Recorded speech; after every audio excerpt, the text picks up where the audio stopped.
پر طاری ہوگی اس کو سوچیں.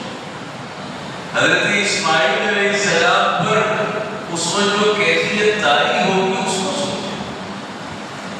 یہ جو قربانی ہے یہ تو چونکہ امت محمد صلی اللہ علیہ وسلم ملت ابراہیمی پر صحابہ کرام نے آپ صلی اللہ تعالی علیہ وسلم سے پوچھا ما هذه الأضاحي یا رسول اللہ، اہل نصر کی قربانیاں کیا ہے، کیا مطلب ہے اس کا؟ آپ نے کیا فرمایا؟ سنت ابیکم ابراہیم، ہمارے باپ ابراہیم علیہ السلام. تو حضرت ابراہیم علیہ السلام کا جذبہ کیا تھا؟ حضرت اسماعیل علیہ السلام کا جذبہ کیا تھا؟ ہم جب قربانی کریں تو ہم نے اس کا استحضار، وہ منظر ہمارے سامنے ہونا چاہیے کہ اللہ تعالیٰ خواب میں اپنے خلیل کو حکم دے رہے ہیں کہ اپنے بیٹے کو میری رضا کی، میرے حکم پر.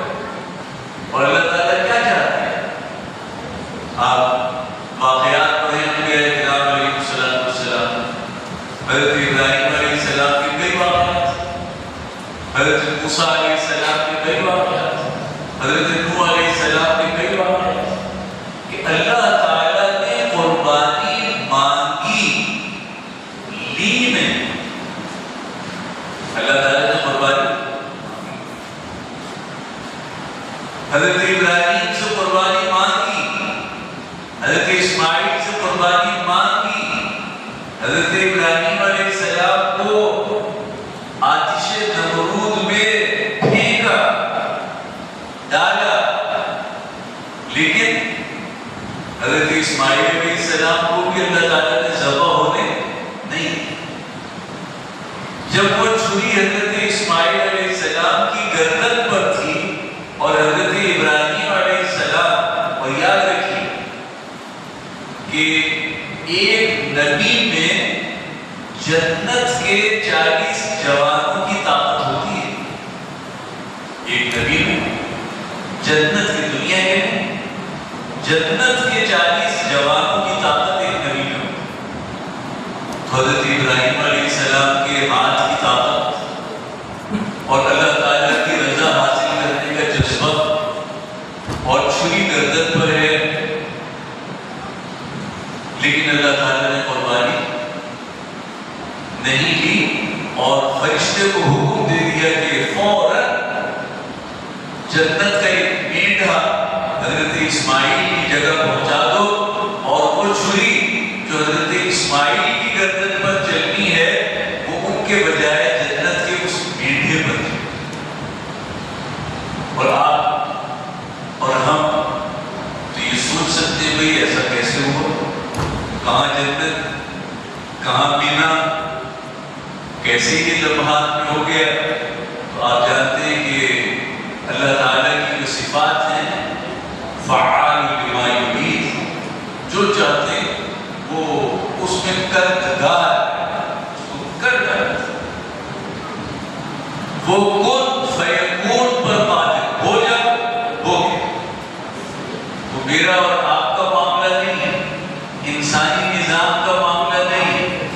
چنانچہ اللہ تعالیٰ کے حکم سے وہ میڈھا آیا اور وہ قربان ہوا. اللہ تعالیٰ کو حضرت ابراہیم علیہ السلام اور حضرت اسماعیل علیہ السلام کی یہ قربانی اتنی پسند آئی، اتنی پسند آئی، اتنی پسند آئی کہ قیامت تک آنے والوں پر اس کو واجب. چنانچہ ہر عاقل بالغ صاحب نصاب پر قربانی کرنا واجب. یہاں یہ بھی ذہن میں رکھیں کہ قربانی جس طرح آپ صلی اللہ تعالی علیہ وسلم نے فرمائی. آج کل بہت سے لوگ فلسفیانہ نکات پیش کرتے ہیں کہ یہ اتنے جانور ذبح کرتے ہیں، اتنا خون بہا رہے ہیں، یہ سارے راستے پورا ملک گندا اور خراب ہو جاتا ہے، فلاں اتنے پیسے آپ جو ہے کسی فلاحی کام میں کسی بہبودی کے کام میں خرچ کر دیں، ہو گیا، اس کی اجازت نہیں۔ اور ایک اصول ذہن میں رہے، عقل کو تنقید سے فرصت نہیں، عقل کو تنقید سے فرصت نہیں، عشق پر اعمال کی بنیاد رکھ، یہ عشق ہے، اللہ کا حکم ہے، ہمیں اپنی عقل استعمال نہیں کرنا، عقل کو تنقید سے فرصت نہیں، عشق پر اعمال کی بنیاد اللہ کا حکم۔ آپ سوال کرنا شروع کریں، بہت سے سوالات ہی سوالات، لیکن وہ سوالات ایج کی کوئی حیثیت۔ آپ کہیں کہ رمضان جو ہے وہ بڑی گرمیوں میں آ رہا ہے، اس کو سردیوں میں کر لیں، لوگوں کو بڑی راحت ہوگی، چھوٹا دن ہوگا۔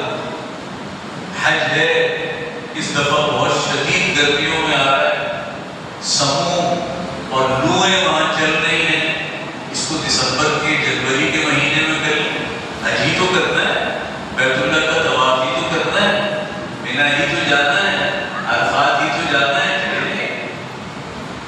سوال ہی سوال، لیکن یاد رکھیں کہ عقل وہ ناقص، عقل ناتمام ہے، عقل آدمی کو گمراہ کرتی ہے جب تک عقل کے ساتھ وحی کا نور نہ ہو، جب تک وحی کی رہنمائی نہ ہو۔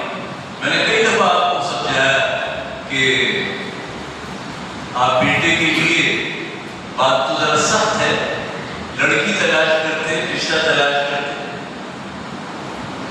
جب آپ تلاش کرتے ہیں اور اہتمام کرتے ہیں، 10 لوگوں سے مشورے کرتے ہیں، اور اس کے بعد جب بہو گھر لے آتے ہیں تو پتہ چلتا ہے کہ سب کی اپنے فیل ہو گئی۔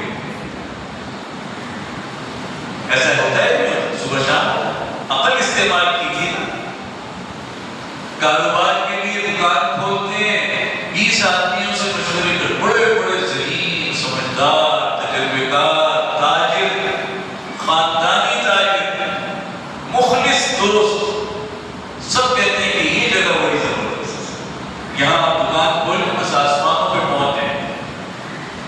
ہم ان دوستوں کے مشورے پر جن سب نے عقل استعمال کی، ہم نے بھی استعمال کی، اور دکان کھول لیتے ہیں، اور پتہ چلتا ہے کہ وہ تو سارا تباہی اور بربادی ہوگی، سارا پیسہ ہی ڈوب گیا۔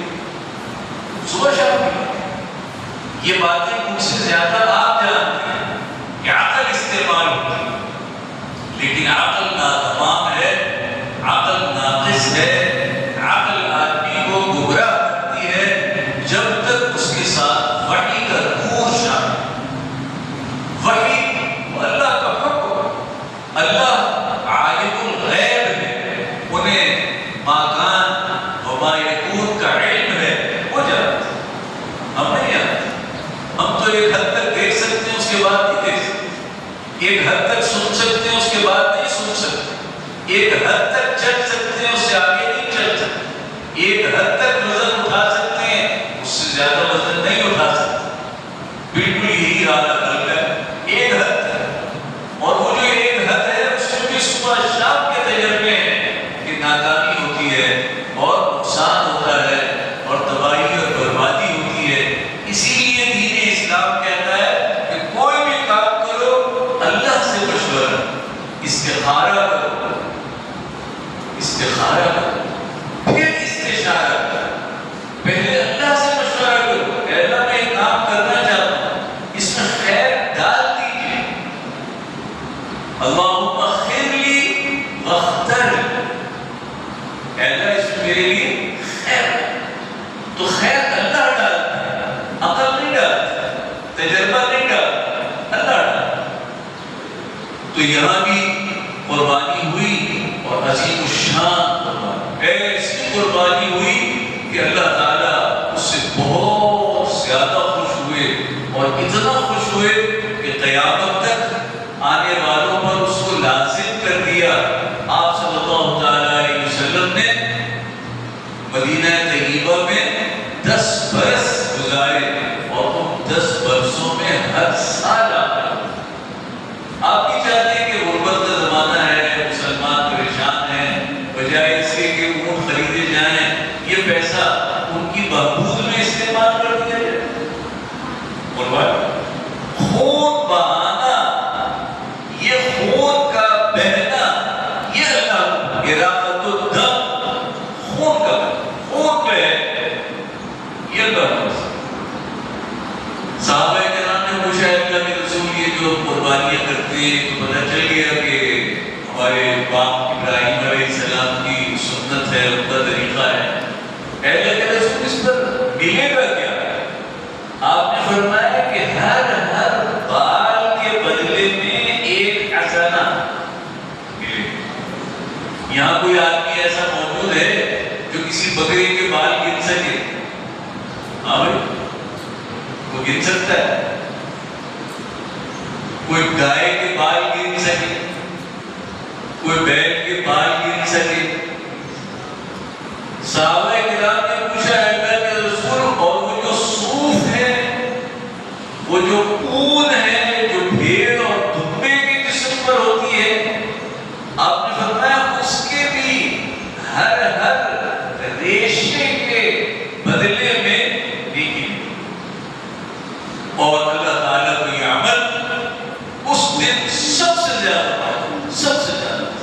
چنانچہ ہم پر بھی یہ لازم کہ ہم اللہ کی رضا کے لیے، اس کو خوش کرنے کے لیے ہم جانور قربان کریں، اچھا جانور قربان کریں، صحت مند جانور قربان کریں، دیکھنے میں خوشنما نظر آنے والا جانور قربان کریں، لیکن یہ سب کچھ اللہ کے لیے کریں، بندوں کے لیے کریں، لوگوں کے لیے۔ ساری کی ساری محنت عطارت ہو جائے گی، برباد ہو جائے گی، منہ پہ مار دی جائے گی، ملعون قرار دے دی جائے گی اگر یہ لوگوں کو دکھا دیں گے۔ شامیانے لگائے جا رہے ہیں، لائٹیں لگائی جا رہی ہیں، لوگوں کو بلایا جا رہا ہے، ویڈیو بنائی جا رہی ہے، کیا ہو رہا ہے؟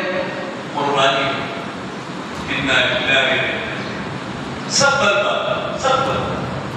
تو قربانی ضرور ہے، ہر وہ عاقل بالغ جس پر زکوٰۃ کی ادائیگی فرض ہے اس پر قربانی بھی واجب ہے اور قربانی بھی لازم ہے۔ چنانچہ گائے کی قربانی کریں، بیل کی قربانی کریں۔ ہمارے ہاں ایک عجیب تصور ہے جو من گھڑت ہے کہ بکرے تو قربان کرتے ہیں لیکن بکری نہیں قربان کرتے۔ تو بھائی جیسے بکری کی قربانی یعنی وہ بکرا جس کی قربانی جائز ہے، ایسے وہ بکری اس کی قربانی بھی جائز۔ اور اصول یاد ہے کہ اونٹ اونٹنی 5 سال، گائے بیل بھینس بھینسا یہ 2 سال، اور بکرا دمبا بھیڑ وہ 1 سال۔ لیکن دمبے میں یہ سہولت ہے کہ اگر وہ 9 مہینے کا یا 10 مہینے کا ہے لیکن فربا ہے اور دیکھنے میں وہ سال بھر کا لگتا ہے تو اسے بھی آپ قربان کر سکتے ہیں۔ اور اچھا جانور خریدیں، بہتر جانور خریدیں۔ اللہ تعالیٰ ہم سب کو عمل کرنے کی توفیق عطا فرمائے۔ ربنا تقبل منا انك انت السميع العليم وتب علينا انك انت التواب الرحيم۔ وصلى الله تعالى